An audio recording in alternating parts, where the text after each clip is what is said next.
You rock, my friends. You Rock podcast is for women like you who want to own your life and live an engaged and joyful life. Hosted by Dr. Aliyah Majid, mom of 3, devoted wife, and a scientist turned life coach on a mission to empower women to take control of their lives. In this podcast, we deliver tools, insights, and inspiration on rocking your own life, owning to your highest potential, and becoming the best version of you. Now, here's your host, Dr. Aliyah Majid. For those of you who are new here, welcome. And don't forget to subscribe to this channel so you can get the latest update from me.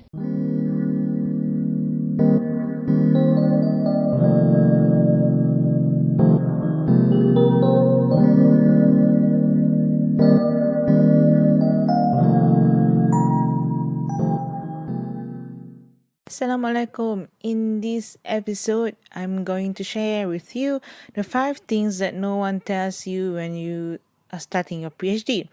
So to those who are thinking about pursuing their PhD study, there's some of the things that I wish I have known before I started my PhD journey, and things that I've learned along the way that I really want to share with you guys.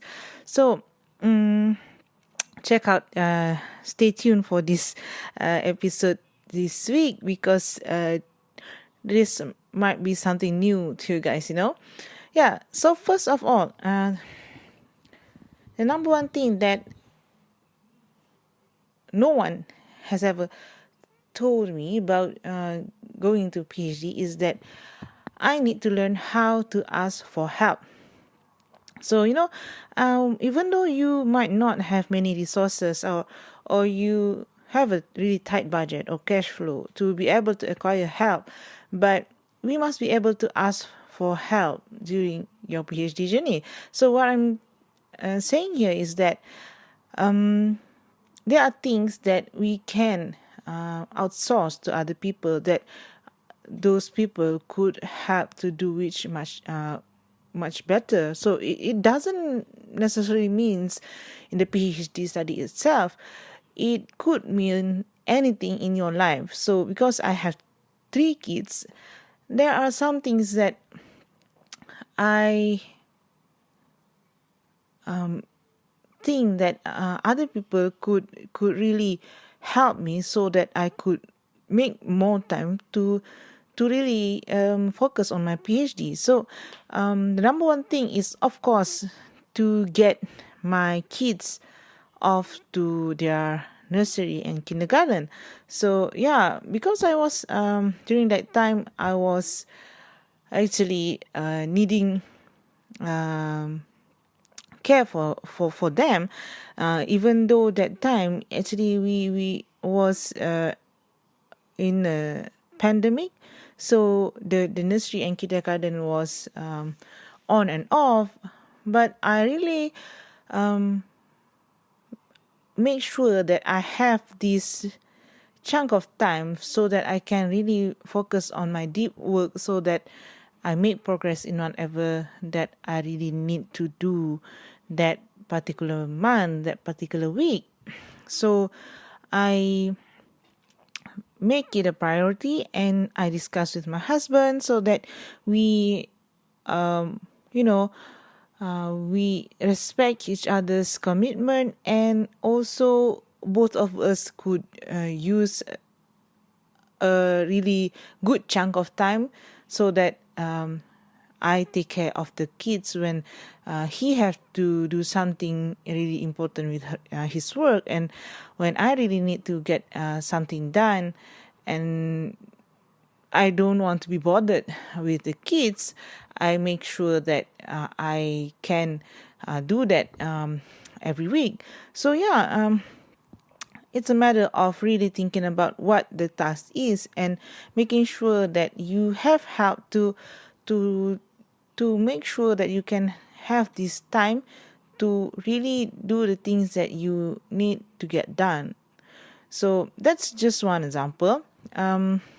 But of course, when the nursery and kindergarten started to open, so I let them go to their nurseries and kindergartens, and making sure that by not having them at home, even though I'm still working most of the time at home, even though I am at home, I am making sure that my time at home is invested in my PhD program, in my PhD research.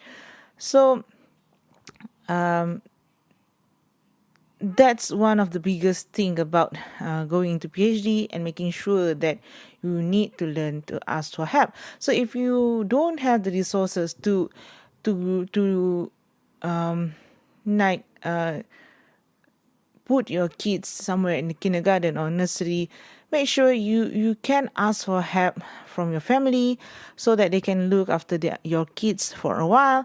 Or if that is also impossible, think about some ways that you can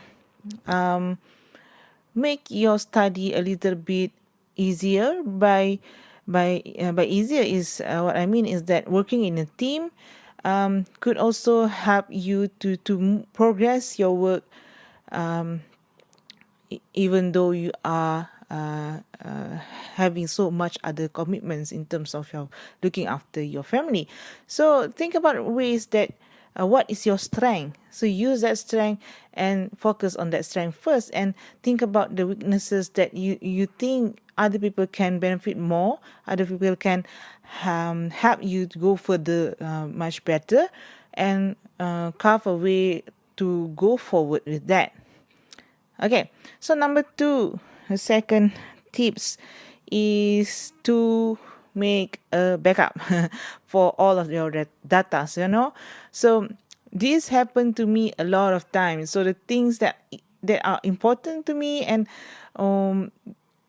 during a big presentation kind of thing, this always happened during that time, suddenly things corrupted and so on. So starting from 4 years back, I started to make this as my priority, my habit. Every day, every single day, at the end of the day, I make sure that all of the things that I'm creating that day, anything that I write, I make sure that it has a copy on the storage, on the cloud storage. So because I'm using the MacBook, so I use the iCloud storage to sync all of my documents to the cloud.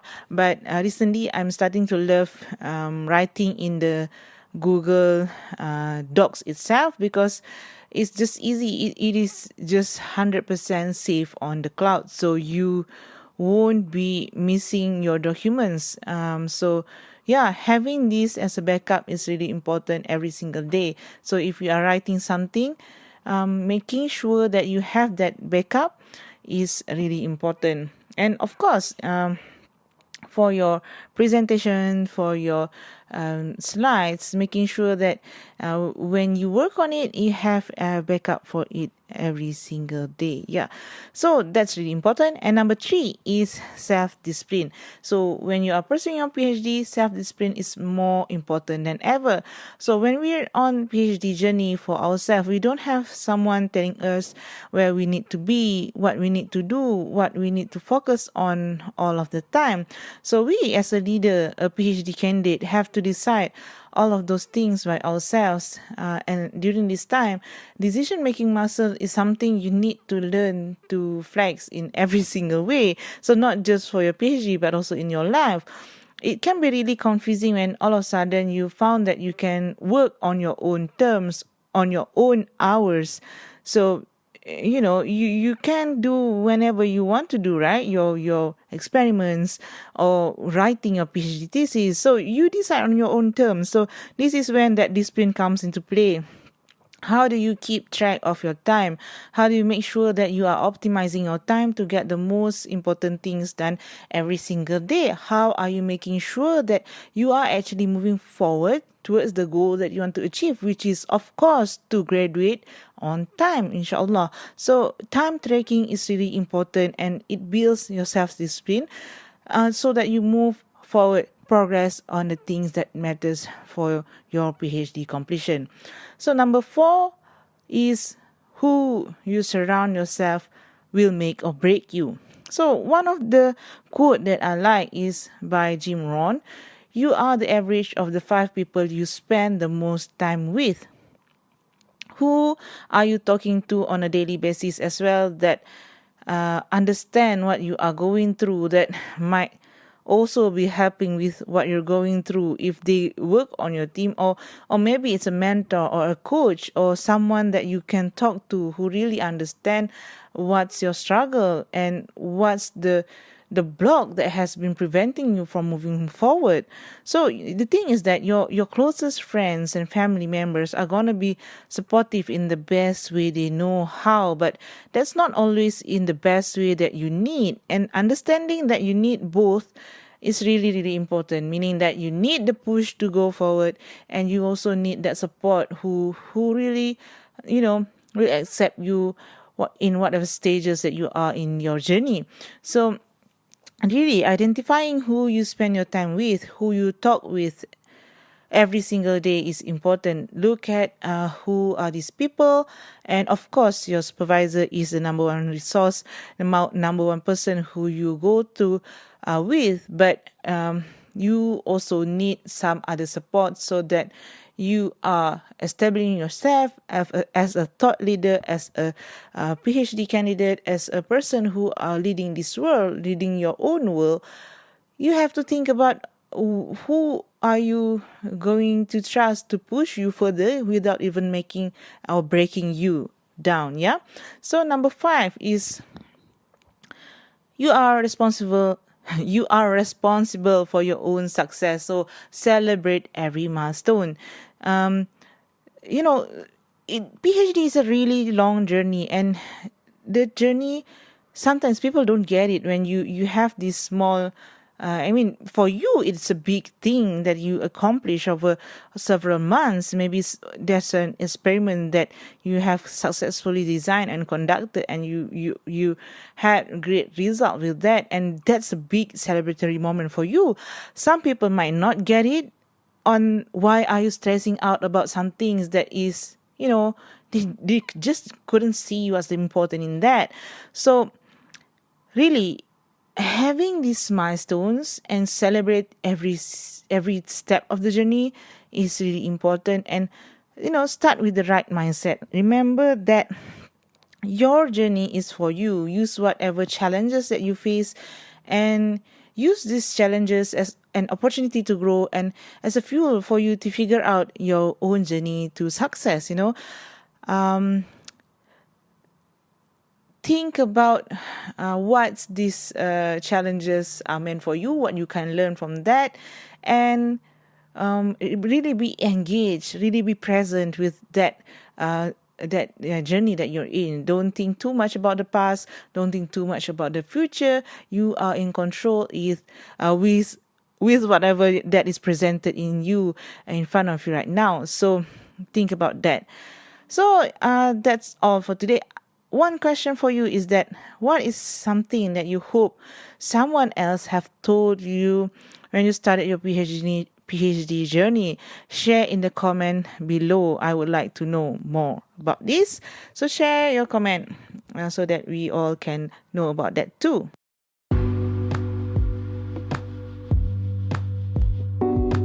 This episode is brought to you by the Success Accelerator program, my signature one-on-one productivity coaching program for ambitious women to learn to save their time and energy to reach their goals. To know more about this program, check out the link draliahmajid.com/coaching. Also available on this page below. The link, you can click it there.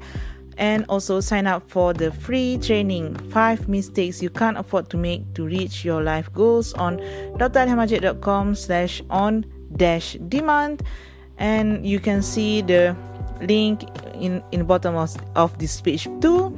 And thank you so much for tuning in this week, and remember, start your day with intention, love what you do, and end your day with gratitude. I'll see you next week. Assalamualaikum.